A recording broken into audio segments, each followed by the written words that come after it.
Every haunted place has a story with a dark past. This is Ghost Encounters Podcast. Due to the graphic and violent things discussed on this episode, listener discretion is advised. Welcome back, all you spooky people, to the 13th episode of the second season of Ghost Encounters Podcast. I am paranormal investigator Justin Torok. I am Kayla, one of your ghost hosts with the most. And I'm Jordan, the group scientist. Well, we have a very exciting podcast episode for you today. It's a topic we have not really... We've kind of mentioned it in some stories, but we haven't really touched on it. Today's podcast is about alien abductions.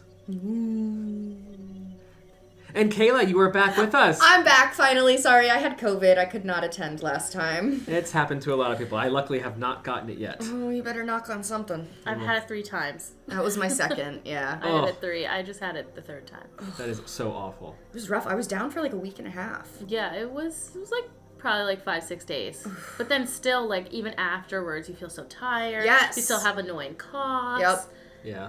So. Can't really do a podcast if you have all Yeah. that. No. And it comes out of nowhere. So, like, I literally woke up ready for a podcast, and I was like, fuck no, I'm not going to the podcast. I feel like I died. Like, Yep. I did my research the night before and everything, and then I went to work.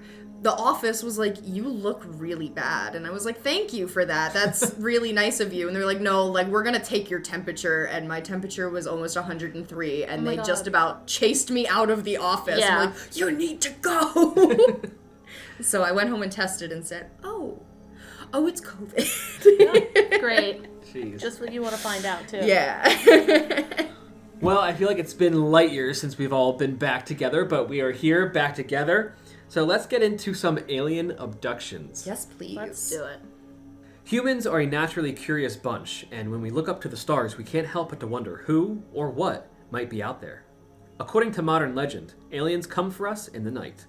They paralyze us, take us on board a spaceship, strap us to a table for bizarre medical experiments under a harsh light, and they hover over us, either in silence or while chattering terrifying sounds. When we scream, they only stare at us with merciless, huge black eyes. This image is frightening enough in the movies. It's even more terrifying for the people who swear it really happened to them. Reports of these alien abductions aren't one mystery or just one thing. Instead, there are thousands of individual stories told by people. With thousands of stories, there have been remarkable similarities in people's accounts despite having no prior knowledge of each other's existence.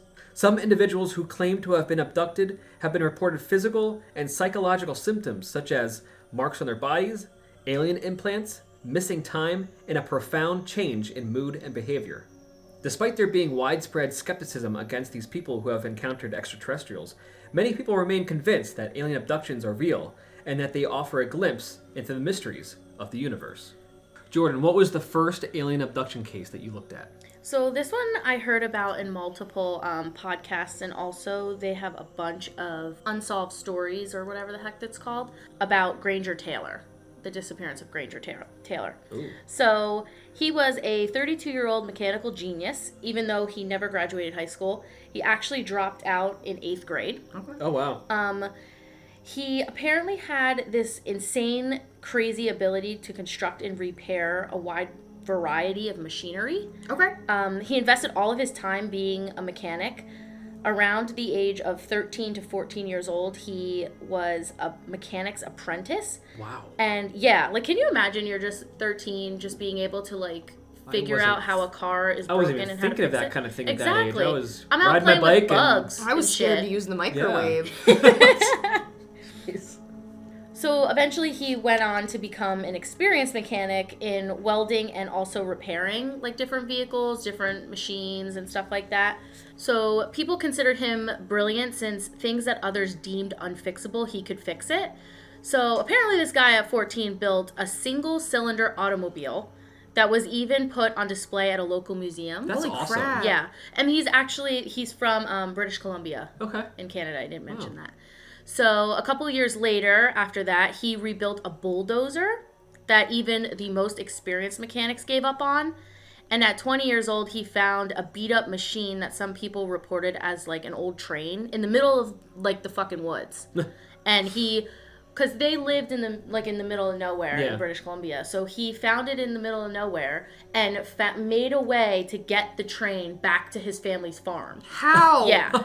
So, in this wooded area, he was just finding shit and building things back up from scratch. That's crazy. Yeah, and apparently, like, people said that, like, the house kind of looked like a hoarding situation because he just had all this crap Right. there to fix because he was just, that's all he did. That's all he had time to do. And, yeah, he made some crazy shit, apparently. Some of his creations were bought by people in museums, like I said earlier. And later in his life, he wanted to learn more about machines that were capable of flight. So, okay. you know, like airplanes. Okay. So he got his pilot's license and got a plane to restore it. I'm not sure the plane type. It's all over the internet. I'm sure you can look it up. Yeah.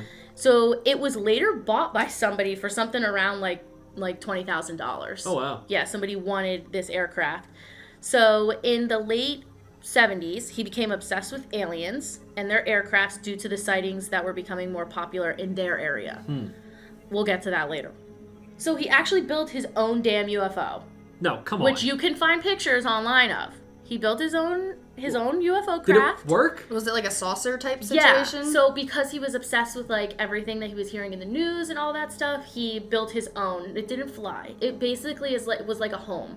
But he built it in the shape of the Okay. the way that he would think the saucer could fly. Okay. Yeah. So it was a USO, an unidentified Yes. sitting object? Yes. You're Gotcha. right. You're right. All right. He would talk to anybody that would listen to his rants about how he wanted to learn more about aliens and their ships. He was really interested in the physics behind it and how they flew. So basically, he was really interested to know all things about aliens and alien technology. So naturally, you're in the 70s. People are probably like, yo, you're crazy, bro. Yeah, right? You know what I mean? Like, Yep. probably just sitting there just listening to this guy. And he was also, like, a big dude. Like, apparently he was, like, over 6 foot, like, 250 pounds.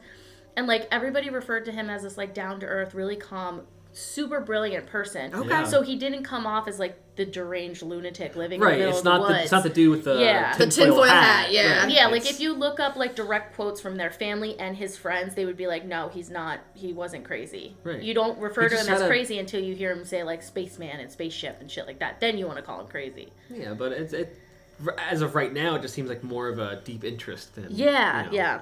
Later on, as I've been saying this whole time, he claimed to have been contacted by aliens, like in radio frequencies and also mentally. And this continued his obsession even more. His friend later stated that Taylor said he was invited to go to space with the aliens, then started to do things with his friends and family, acting as if he was really about to go on this trip with the aliens. Like he's about to leave. Like he's Like literally about to leave. farewells. Yeah, Okay. Wow. like, bye guys, they're coming for me, I have a plan.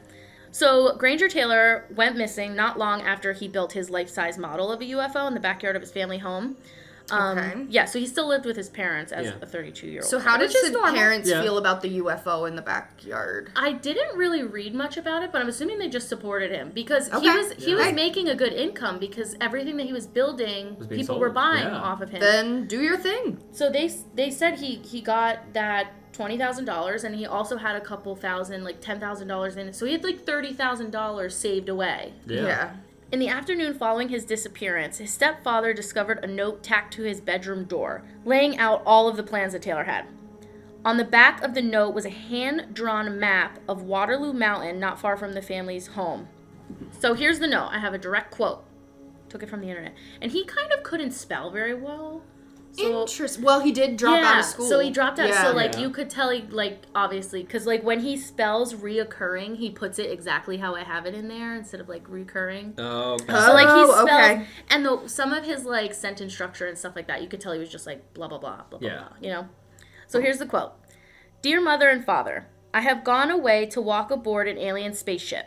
As reoccurring dreams assured a 42-month interstellar voyage to explore the vast universe, then return.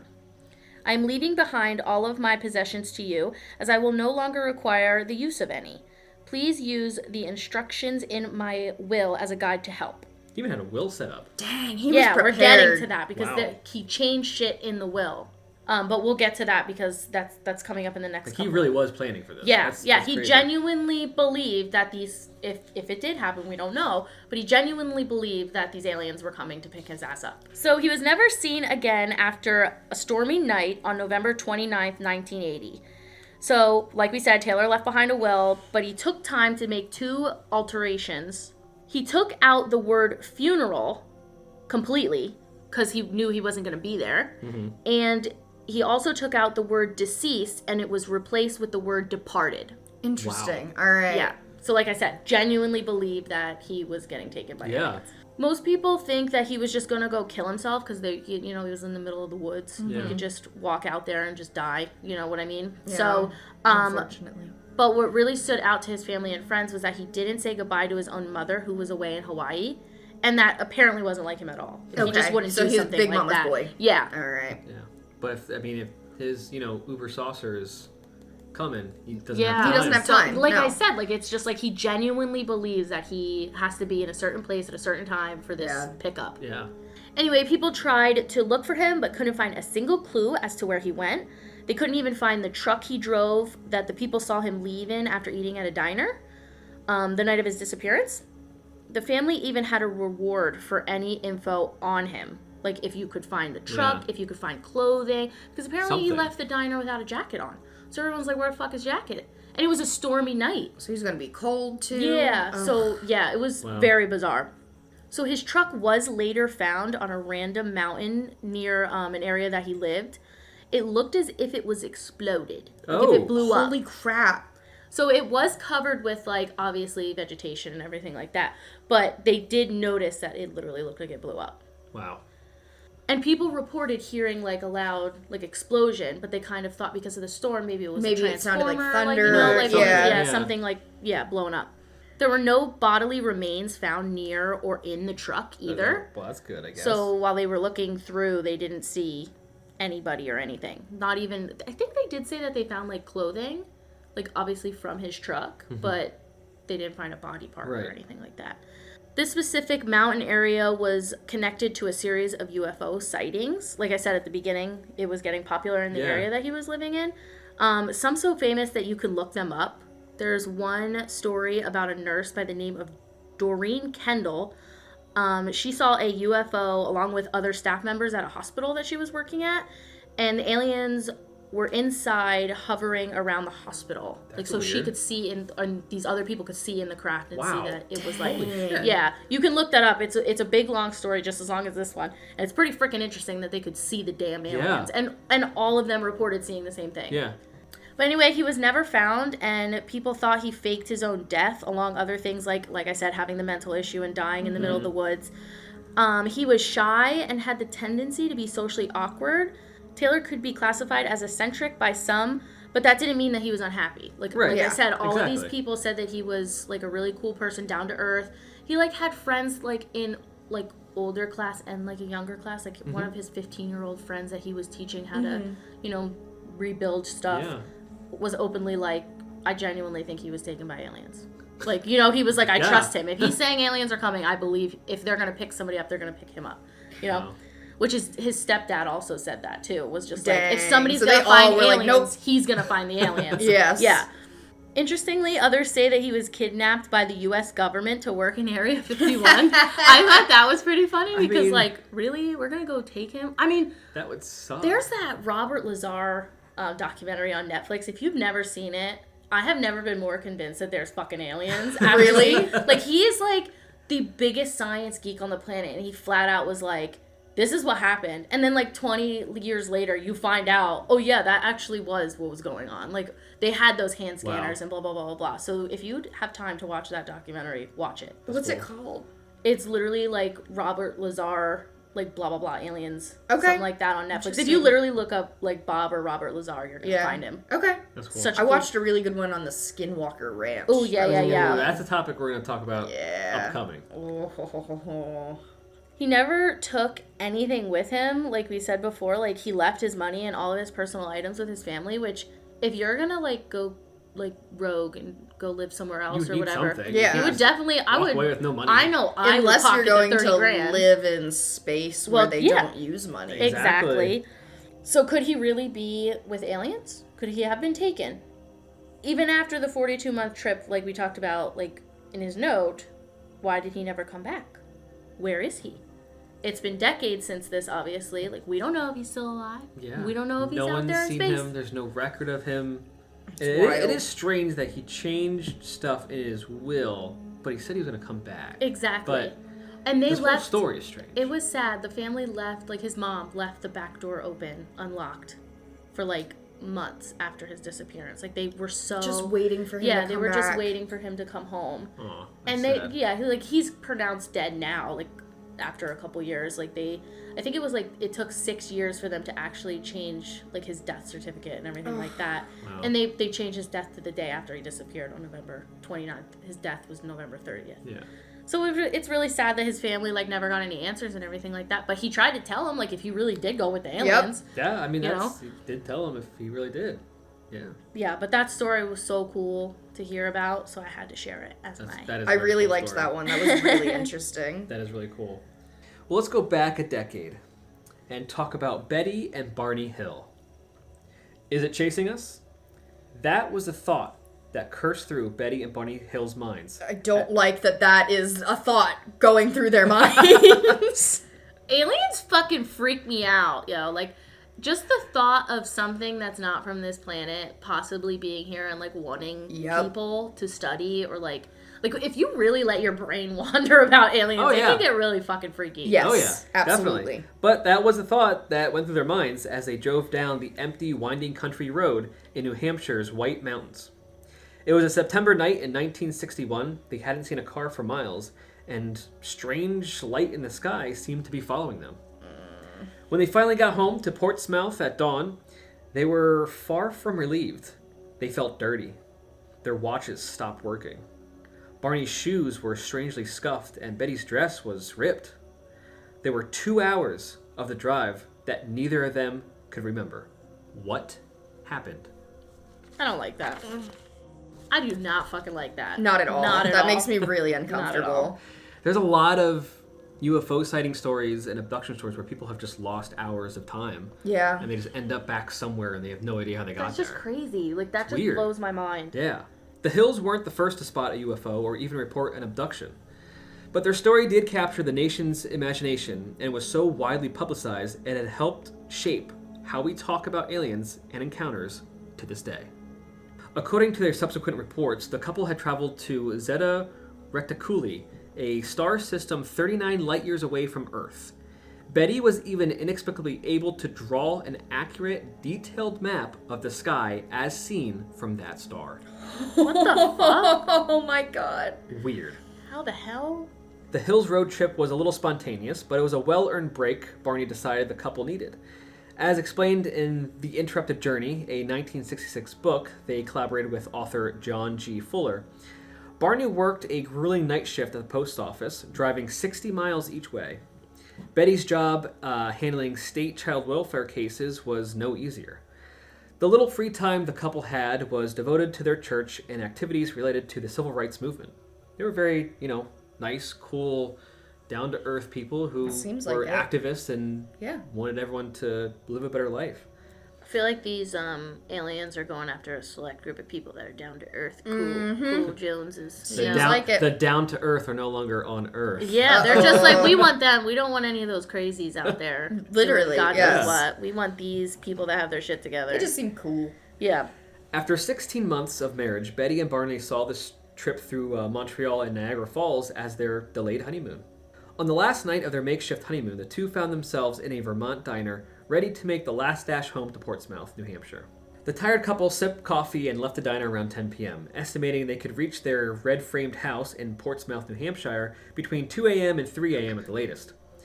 As they drove, a strange light in the sky gave another reason to hurry. At first, it looked like a falling star, but grew larger and brighter with each mile. Barney, an avid plane watcher and World War II vet, was sure they had nothing to worry about. It's just a satellite, he assured Betty. It probably just went off course. The light seemed to move with the car as Barney steered down the curving mountain road. The light zigged and zagged, ducking past the moon and behind trees and mountain ranges, only to reappear moments later. Sometimes it seemed to move toward them in a game of cat and mouse. They thought that maybe it was an illusion. Maybe the car's movement made it seem like the light and them were moving in like this cat and mouse chase. Curiosity overcame them. The couple pulled over at road stops and picnic turnouts to get a closer look. Through binoculars, Betty saw that the white light was really an object spinning in the air. "Barney," she told her husband, "if you think that's a satellite or a star, you're being completely ridiculous." I feel like these people, like the aliens, literally look for these people. Right. First off, They they got have to. binoculars. He's already looking at spaceships and Yep. shit in the sky. Yeah. And now she's like, "You're crazy if you don't think that's a fucking alien." Like, you know what I mean? Like, And he was smart. He knew that she was probably right. Barney had an IQ of 140. oh, lit. Yeah. Barney was also a pragmatic man who wouldn't give flying saucers a second thought. The night was too quiet for a helicopter, a commercial plane, or even a military jet with a hotshot pilot. He didn't want to spook Betty, but he was becoming a little bit concerned. Finally. What was this light, and why was it toying with them? About 70 miles past the diner, the object hovered just above the treetops, approximately 100 feet above them. Fuck no. Barney abruptly stopped the car, keeping the engine running. Gun in hand. Because that's going to help you with the aliens. Hey, you never know, but gun in hand, he rushed into the dark field, leaving Betty in the car. My God, what was this thing, he recalled, thinking. This can't be real. As he approached the object, Barney saw what would later be described as a pancake-like disc, glowing with brilliant white light that was about the size of a jet. Behind rows of windows, gray uniformed beings seemed to look right at him. He tried to lift his hand with his pistol, but somehow couldn't. A voice told him to put down his gun and binoculars. I'd be like, "No, bitch." No, thank you. He had a startling thought. Were we about to be captured?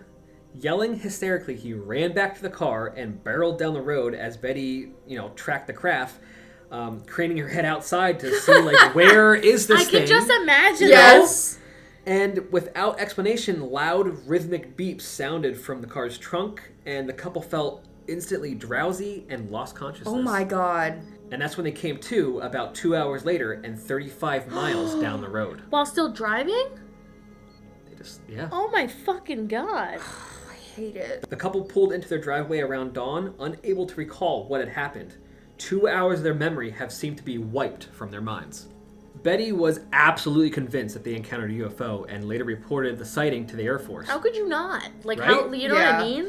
Now, her husband was still, because of who he is, he was still a little skeptical, even though after what had happened. He was running away from it. But- I hate men sometimes, bro. It's like, I wasn't scared. Yeah, but it was only when the couple met with psychiatrist Dr. Benjamin Simon for a consultation in December of 1963 that Barney completely changed his mind. Good.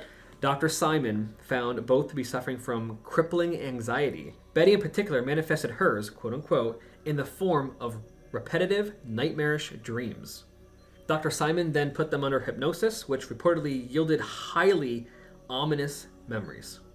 So they pretty much were able to recall everything, that kind of happened. And he was checking these people out and like, wow, like they're suffering. But like, if they're lying, why would they show signs to like Exactly. a psychiatrist Yeah. of crippling anxiety and like nightmarish dreams? Like, Exactly. and Exactly, even yeah. if they were in denial talking to them, like he was able to figure out like, hey, something Yeah. fucking happened to you. And this is when Barney was able to recall creatures with slanted eyes taking the couple aboard their UFO to conduct experiments on their naked bodies.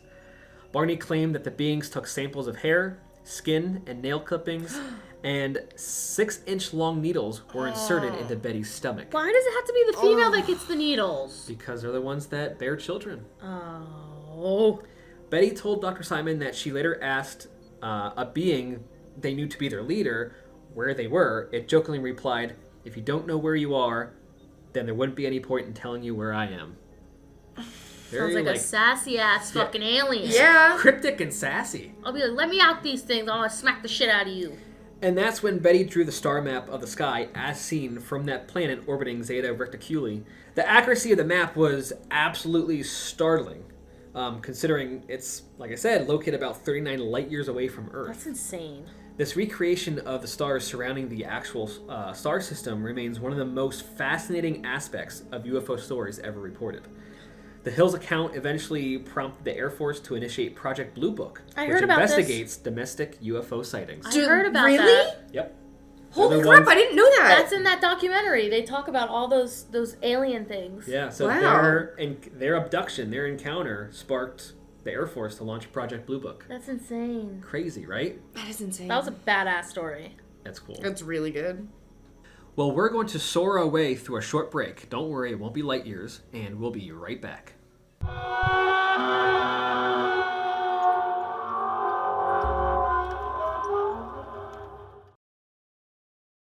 The Spooky Shop is now open for Ghost Encounters merch. Visit ghost-encounters.com and click on Spooky Shop. This episode is brought to you by The Colony Meadery. If you haven't tried mead yet, it's alcohol made from honey, and it's the fastest growing alcoholic beverage in the United States. It's all natural, totally gluten-free, and delicious. And one of the best meaderies in the world is right here in the Lehigh Valley. Stop in and try a flight of meads, grab some bottles or cans to go, and experience some of the best booze in the world.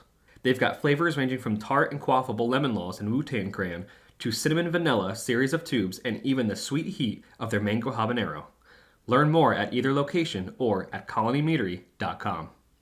Ghost Encounters podcast and show is sponsored by Phoenix Fire Media. Bring the heat to your online presence with their expert social media marketing, photography, and video productions. Visit phoenixfiremedia.com. If all you spooky people are enjoying the Ghost Encounters podcast, hit subscribe and give us 5 stars. Follow us on Facebook, Instagram, and TikTok at Ghost Encounters PA. To watch full episodes of the Ghost Encounters show, visit ghost-encounters.com.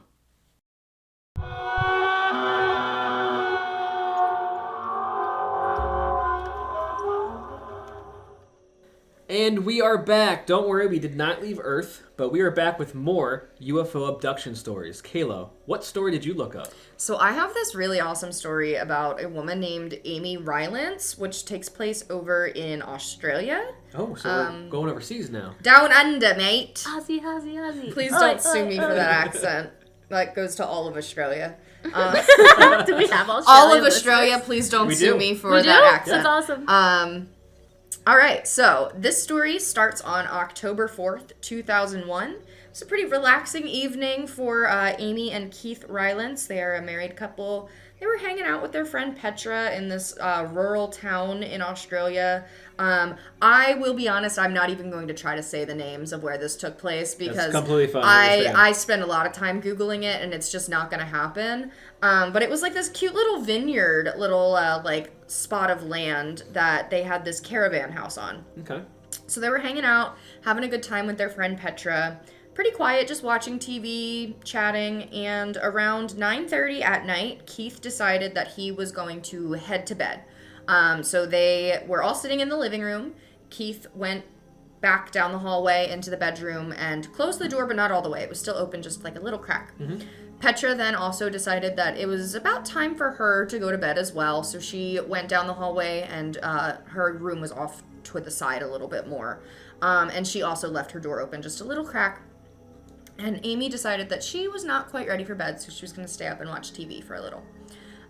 Around 11 p.m., Petra noticed through the gap between her door and the living room area that there was a rectangular beam of light coming in through the living room window. Uh-oh. And what was even more alarming is that Amy's sleeping body was just like floating out the window in the beam of light. Oh my god. Get so the she's fuck seeing her friend. out. She's just floating out the floating window. in the light out the window. And underneath Amy's floating body were all of the contents that were just like sitting on the living room table, just like floating underneath her, like all going out the my window. God. Like anything that this light touched, it was just kind of floating. like... I literally be like, I'm tripping balls right now. I took too much Benadryl. Literally, or I some would shit. be like, what did I forget that I ingested something? Yeah, Like, oh my Just eat God. all the edibles. I literally, that's what I would think. I I'd just be could like, not. I would just be like, I'm gonna go back to bed But and act like I didn't see I that. think this story has that typical beam of light thing. Yes. We haven't had that We before. haven't This had is that, really yeah. cool.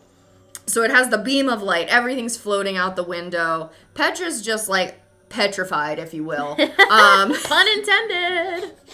Petra stared in disbelief, being petrified, if you will, as she saw what she could only describe as a disc-shaped object hovering above the ground in the distance outside the caravan home. And the floating disc was indeed the light source.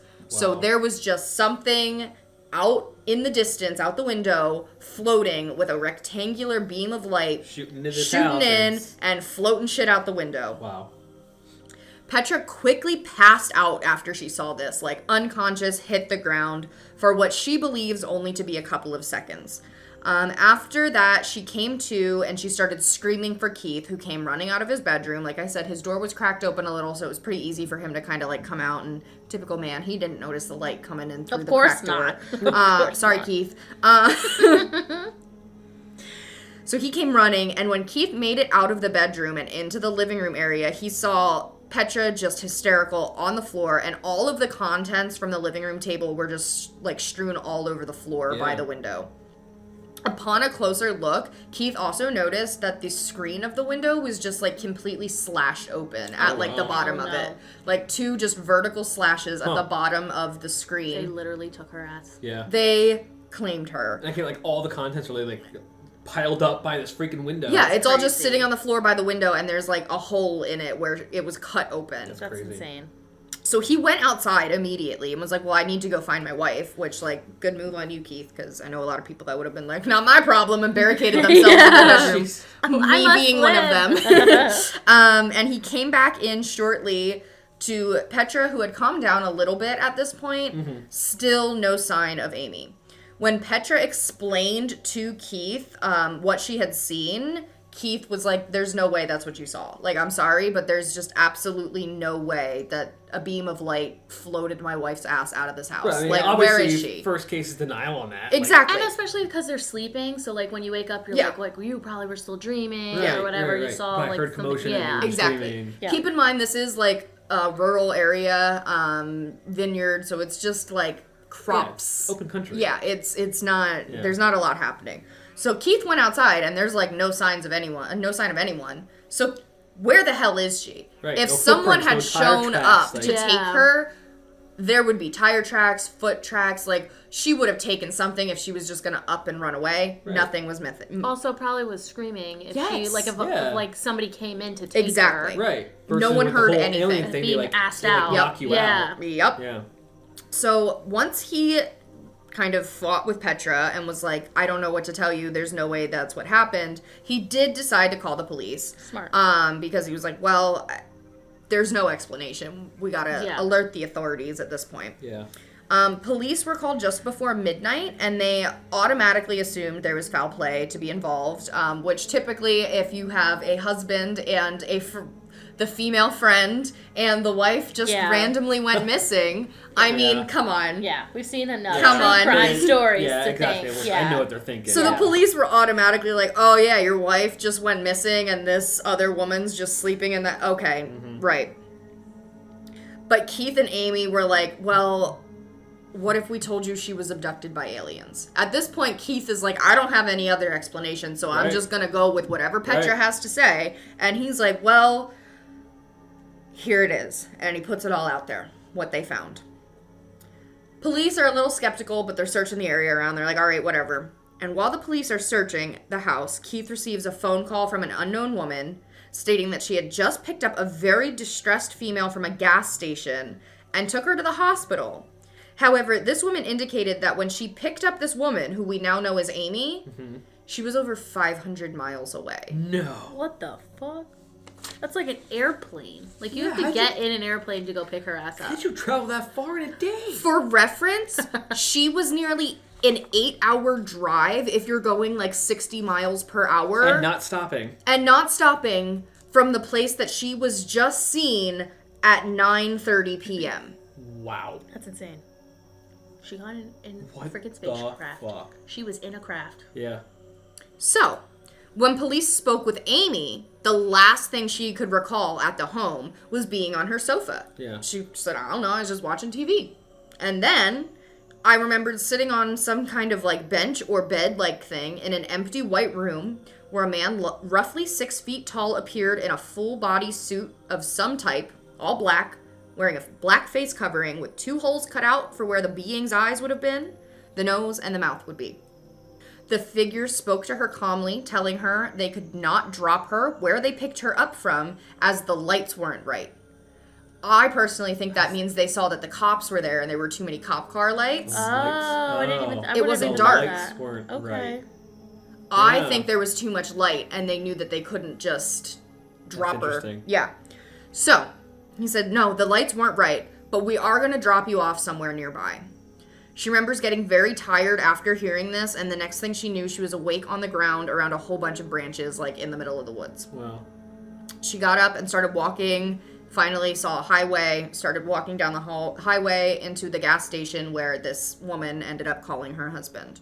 Naturally, everyone assumed that she was like on drugs or drinking or something. Course. She's disheveled. She doesn't know where she is. Like, it's a whole thing. But she was very adamant. No, like I was at home, sleeping on my sofa. I do not know how I got here. Keith and Petra did end up hightailing it to go meet up with her. The cops did put Amy in a motel right down the road from the gas station.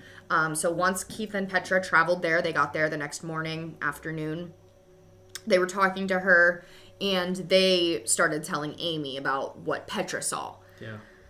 It was at that point that they went into a very deep, lengthy discussion about what everyone believes to have happened. There were a lot of photos taken, lots of notes written down that Keith and Amy to this day still have. And there were even photos taken that there were some triangular marks found on Amy's right thigh that they still don't really know what those were from, but they did take photos of that.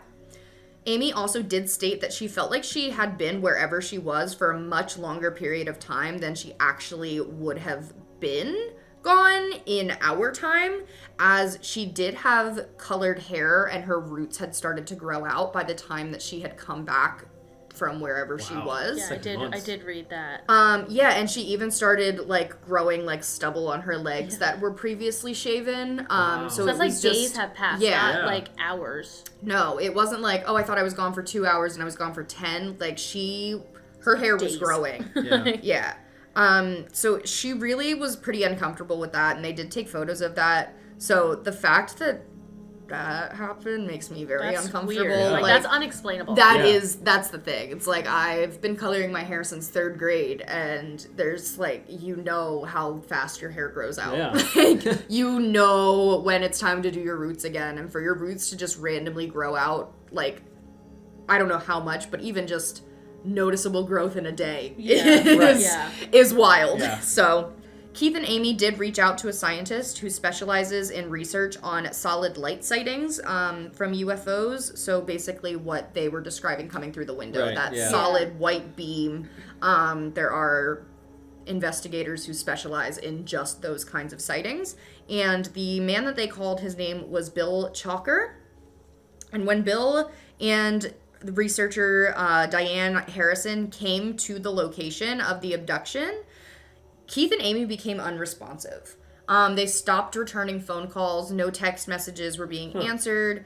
Bill and Diane were aware that they were not going to be at the property, as they were not comfortable going back there. However, a neighbor had been taking care of the pets that they had at the house, so they were like, you're welcome to go, but we don't want to. Yeah. So they came and checked out the area. They did note that there was some vegetation by the window where the light came in that looked like it was dead or fried, and they think that it was just from sunlight, to be honest. They don't think it has anything to do with the UFOs. But they did check out the whole thing. They didn't really see anything that they thought was alarming. I mean, what's there to be left behind? Exactly, yeah. It doesn't land, it's just beaming you up. Yeah, there's nothing to really see. Yeah. So they decided that they were going to leave on day 2, and on day 2 they received a phone call from Keith and Amy stating that they had to immediately relocate to an unnamed location as they had a Men in Black situation with people chasing them. Oh no. Yeah, I heard that they were like threatening them and, kind of like telling them to hush hush and don't say anything about what happened. Right. Oh, damn. Yeah, so these men were just like hightailing it, chasing them around, so they had to leave the motel that they were staying in and go hide. And that is the last update that we have on Keith and Amy. Wow. That's I crazy. would just like to say that most of this information does actually come directly from Diane Harrison, who has a whole article posted on her UFO casebook that she has.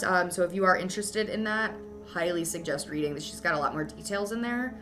But that's really like the gist of the whole abduction. That's crazy. But if you want to learn more about like the Yeah. actual site, her article has a lot of information about the actual site where it happened. You can see pictures and stuff. Like Yeah, that. there's That's cool. pictures. There's like the actual names of where it took place. So if you want to go visit it at some point, I'm not sure if you can, but any Australians that are intrigued. It's like, if you were lying, would you really go this far? Like, would you really, Right. like, You change had a nice your name life and, on like, a vineyard. Would Exactly. You, yeah, really like, would Yeah. you really destroy change your that? name and, like, go live Now somewhere they're just else living in completely? motels, like from motel Because to the Men in motel Black are hiding. chasing Because they after them? haven't been heard from in, like, 2 decades. Like, No. you know? This happened in 2001.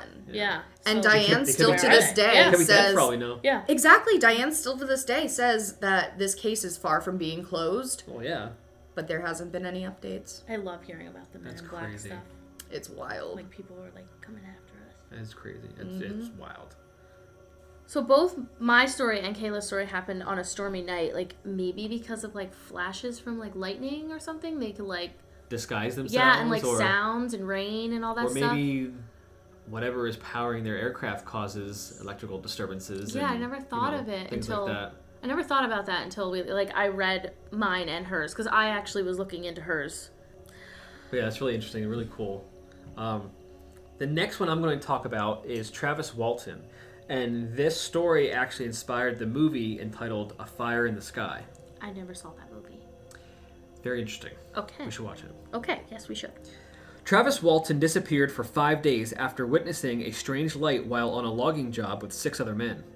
His coworkers confirmed that it was an alien spacecraft that abducted Walton using a tractor beam. So here we have another beam Yeah. coming out of a spaceship and abducting someone.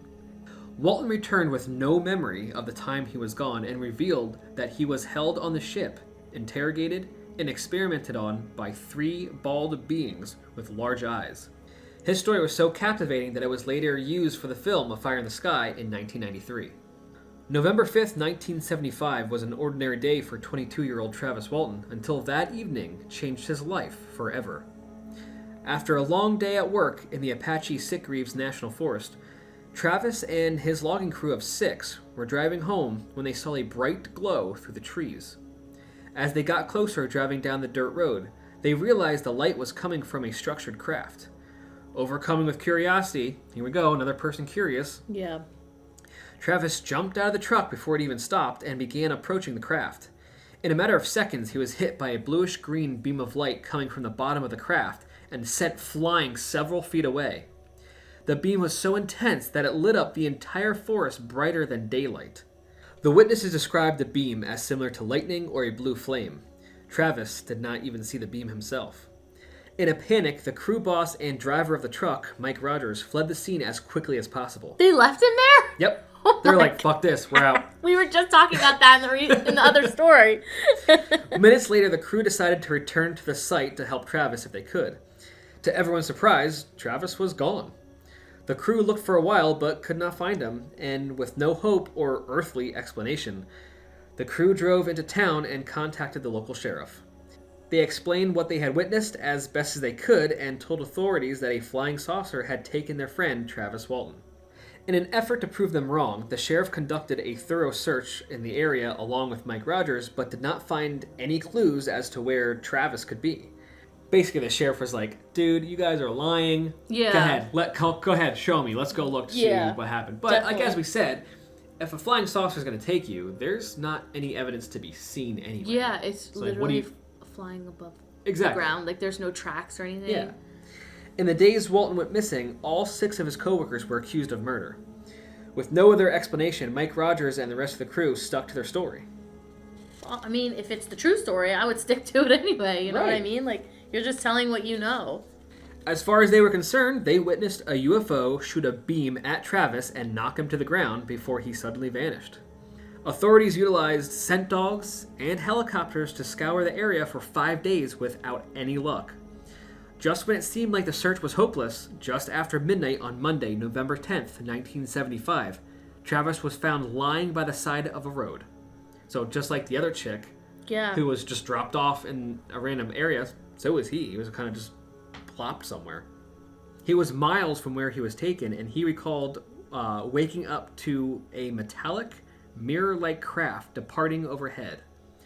Overcome with fear, he ran to the nearest phone booth at a local gas station and called his family.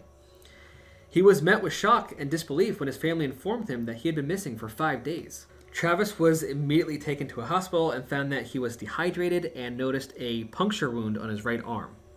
He had also lost 12 pounds and had grown 5 days worth of facial hair. 5 of the 6 witnesses passed polygraph tests in the days Travis was gone. One of the witnesses, Alan Dallas, his test was inconclusive. He and Travis had gotten into a fight the morning of the incident and felt overly agitated that police were trying to pin the crime on him. So it's not that he failed. Yeah. It was just that his heart rate was probably too high and it was just because he was probably just pissed hearing the guy's name at that point. Well, and, yeah. If you're sweating or if you're getting agitated or your heart's racing differently, it's going to fuck up that test. But all the others passed with flying colors. Travis himself also passed a polygraph test, and medical records indicated no drugs were in his system. Here's a quote from Travis. "I became conscious inside the craft, and I believe I was in the hospital. I was in a lot of pain, and as I became more conscious, I looked around and saw alien beings, and I just panicked. They were much smaller than me, and I think that's the reason they gave up." He said, adding to that he actually hit one of them, and once they found out they couldn't control him, they kind of just split. He said, "I was absolutely terrified." So he fought them. He was like, "Screw this, I'm taking you out." That's insane. He's like, "Get him away, bitch!" And then these aliens were like, shit, I just dropped them off. I feel like it's odd to hear that they're smaller. Yeah, because usually you hear that they're bigger. Yeah, like tall, skinny little creatures. But there are a lot of similarities between this story and all the other stories. Yeah, absolutely. Many people remain skeptical, and some believe that the whole incident was a hoax. Despite these accusations, Travis and his crew maintain their story and stand by it to this day. It remains one of the most well-known and controversial UFO stories in history. Curiously, however, later research conducted at the site of Walton's abduction showed an unusual growth rate in the trees where the craft had allegedly hovered. Kayla said that in her story, that there's weird they tried to vegetation. say that it wasn't because of the craft, but that's kind of weird. Now that it's in your story, they said that it increased vegetation, so maybe they were onto something looking at that. And listen to this. So scientists came in and did some studies, and they found that the trees near the site were found to be producing wood fiber at a rate of 36 times greater than they had decades before. Oh my god. Just that area. Those botanists were flipping. How weird is that? That is crazy. To this day, Travis still, speaks at UFO stuff, and he's very well known throughout the community, and still to this day sticks to the same story. Oh shit, that's crazy. I mean, they passed a polygraph test, so they obviously believe it. That this happened to them. Yeah, and it's not like it was one person passing a test. And yeah, you can look. What is it? 5 of them? Yeah. 5 of them passed with flying colors, and That's the one crazy. was just inconclusive. It wasn't that he failed. And he passed himself. Wow. That's crazy. But imagine that terror. You see this thing, you get near it, you're knocked out, and you wake up inside of it, and there's fucking aliens probing you and poking at you and shit. And the recovery after that, I would be so stressed that they would somehow be able to find me again. Or pick me up again. Yeah, and then have to do everything all over again. That must have been crazy stressful. Yeah. Just even if it didn't happen and you believe that it happened, you're still gonna be stressed out about them coming back. But after these stories, I don't know. I've always believed in aliens. I'm a bit convinced that some of this stuff, this stuff is strange. There's I'm no a little way we're convinced the only beings in the universe. Well, no, definitely not. No way. And I think a lot of people know that, but a lot of people are still skeptical about aliens and UFOs visiting Earth. But after some of these stories, it's just weird, If they have all this technology and they can, fly without being heard and blah, blah, blah, blah, blah. Yeah. I don't know if you remember, but Taylor and I did see a UFO. Taylor? I feel like they're onto something because Taylor sees them with Keith all the time too, her boyfriend. Yeah. She sees them with Keith all the time. They both witnessed a UFO sighting together and texted us freaking out. Yeah, I remember that. But do you remember when we were on a trip, we were coming back from Ocean City, Maryland, and it was late at night. Mm-hmm. I was driving. Taylor was in the front seat with me because she was staying awake. You and Paige, I think, were asleep in the back seat. And she noticed it first, obviously. She's looking over. That kid looks She's all looking over for it, place. And she says, "I think there's a UFO." Yeah, because I I'm remember like, you woke us "What?" up and we were all And drowsy. I woke them all up to try to get them to see it too, but they were a little drowsy. But it was 3 lights in a triangular form, and they were not breaking off from this triangular form. So Yeah. it looked like as you like concentrated your eyes, it looked like you could see one large triangular craft. Yeah, I remember this. And it was just gliding along the sky, kind of following us. There was no sound. It wasn't like moving oddly. It was just hovering, These are seen coming all by. over the place. And then before you know it, like I lost it, couldn't find it. It was gone. It was gone.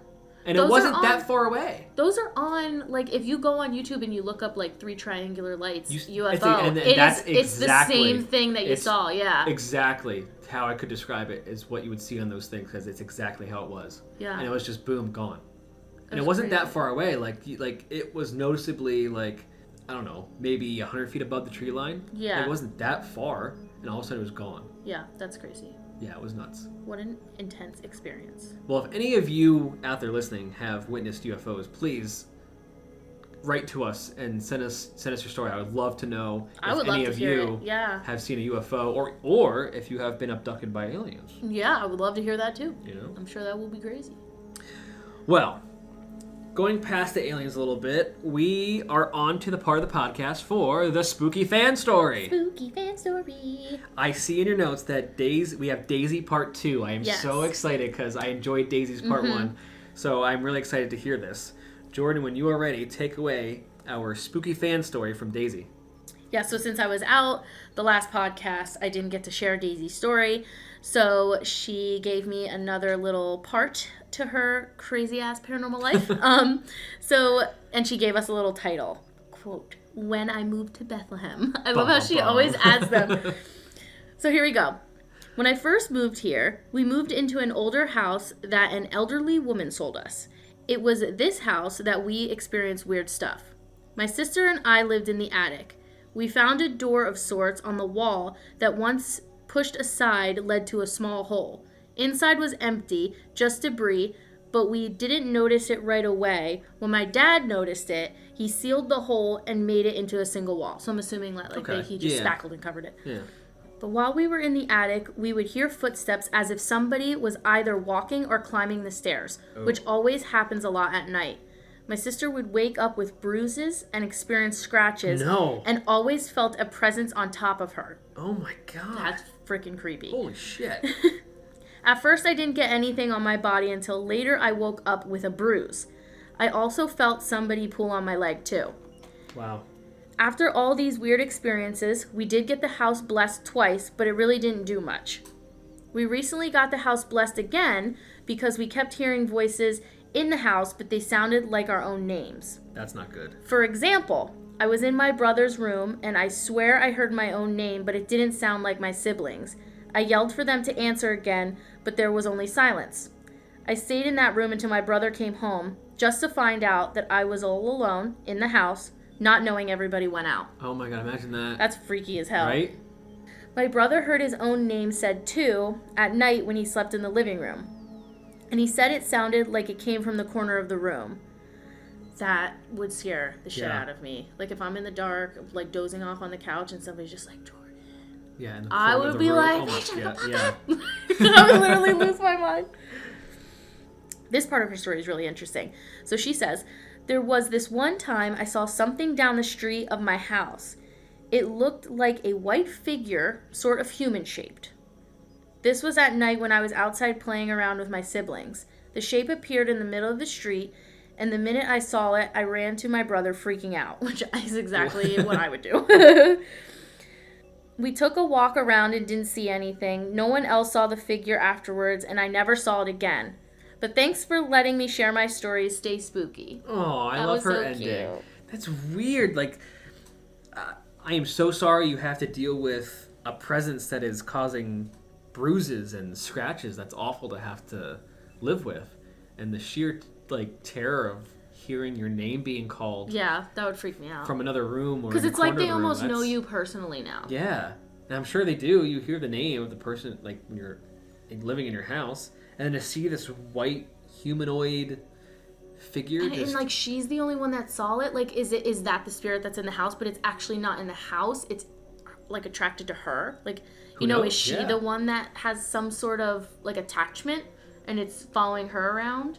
Even if it's weird. not like a demonic Maybe entity. her and her sister. Like maybe it's just somebody that like doesn't really know how to understand it's a spirit and it's just attached to her. Like, pay attention to me. But you never know. Like, she has some weird shit that happens to her all the time. This is her life.